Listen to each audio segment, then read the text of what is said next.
It's a special privilege for me to have this chance to speak with all of you at Eagle Forum. Many of us have fought together in the same cause for many years, and your work is an example to all those who would struggle for an America that is prosperous and free, one nation under God.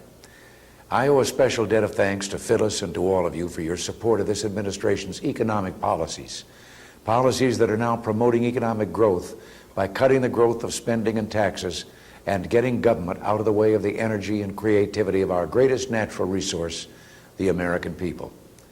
I'm also grateful to all of you for your support in this administration's effort to lift the discriminatory burden built into our income tax code. This is especially important to our efforts to give homemakers in America their fair and equal access to individual retirement accounts. Your support for this administration's efforts to rebuild our military strength has also been much appreciated.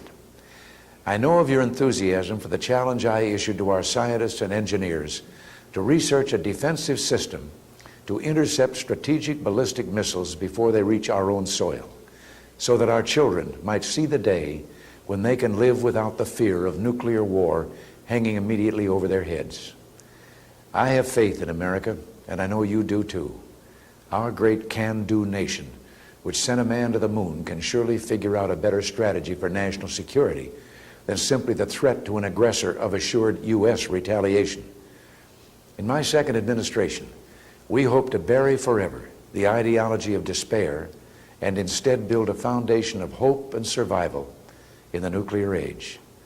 I also want to thank you, the members of Eagle Forum, for your support of our policies to prevent another communist takeover in the Western Hemisphere, for understanding that America must have the strength and decisiveness to protect our people, our allies, and our vital national interests if we're to be respected throughout the world.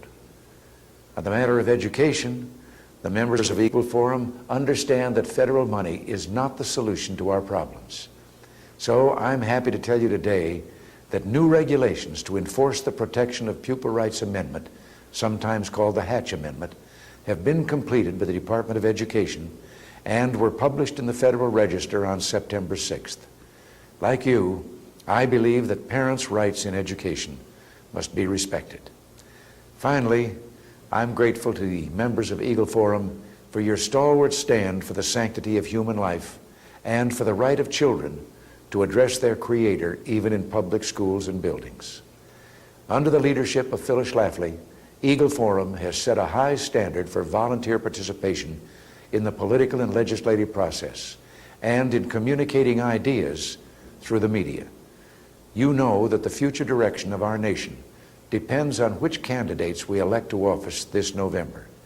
And that's why it's so important to have organizations like Eagle Forum, whose members make such enormous individual efforts in finding and electing good candidates from the courthouse to the White House, and especially in the Senate and the Congress. God bless all of you for your dedication to God, family, and country.